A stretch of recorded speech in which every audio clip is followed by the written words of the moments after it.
Hamas official predicts ceasefire soon but Israel-Gaza fight goes on.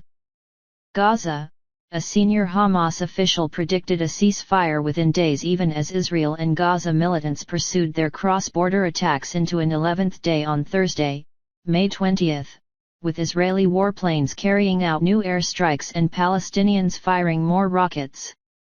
United States President Joe Biden urged Israeli Prime Minister Benjamin Netanyahu to seek a de-escalation on Wednesday on the path to a ceasefire. An Egyptian security source said the sides had agreed in principle to a ceasefire after help from mediators but that details were still being negotiated in secret. "I think that the ongoing efforts regarding the ceasefire will succeed," the Hamas political official, Moussa Abu Marzouk, told Lebanon's al-Mayadeen TV. "I expect a ceasefire to be reached within a day or two, and the ceasefire will be on the basis of mutual agreement."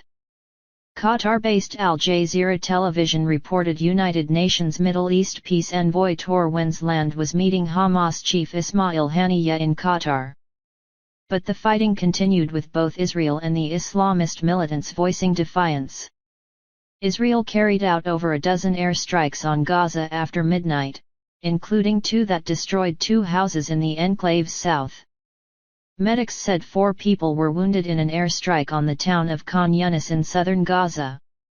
Israel's military said late on Wednesday that it had targeted what it said were multi-barrel rocket launching sites and aerial defense compounds belonging to Hamas. Early on Thursday, rocket sirens blared in the southern Israeli town of Beersheba and in areas bordering Gaza. There were no immediate reports of casualties or damage. Since the fighting began on May 10, Palestinian health officials say 228 people have been killed in aerial bombardments that have worsened Gaza's already dire humanitarian situation. Israeli authorities put the death toll to date at 12 in Israel, where repeated rocket attacks have caused panic and sent people rushing into shelters. Biden seeks significant de-escalation. Netanyahu has repeatedly hailed what he has described as support from the U.S., Israel's main ally, for a right to self-defense in battling attacks from Gaza, home to 2 million Palestinians. But Biden put the Israeli leader on notice in a telephone call that it was time to lower the intensity of the conflict.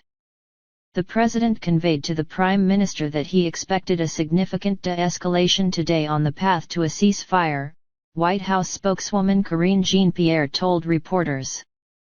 Washington and several Middle East capitals have sought an end to the violence through diplomacy. The 193-member UN General Assembly was due to meet on the conflict on Thursday with the participation of several foreign ministers but was not expected to take action.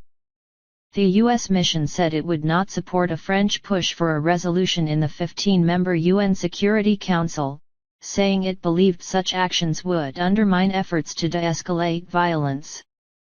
Hamas began firing rockets on May 10 in retaliation for what it called Israeli rights abuses against Palestinians in Jerusalem during the Muslim holy month of Ramadan.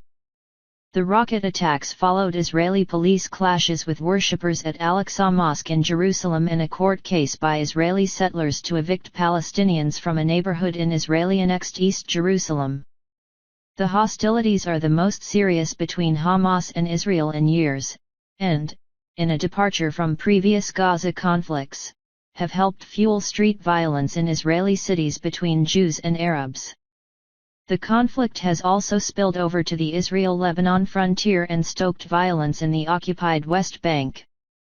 4 rockets were launched towards Israel from Lebanon on Wednesday, the third such incident since the Gaza conflict began, the military said. There was no claim of responsibility. In the West Bank, Israeli troops shot dead a Palestinian woman who the military said had fired a rifle at troops and civilians.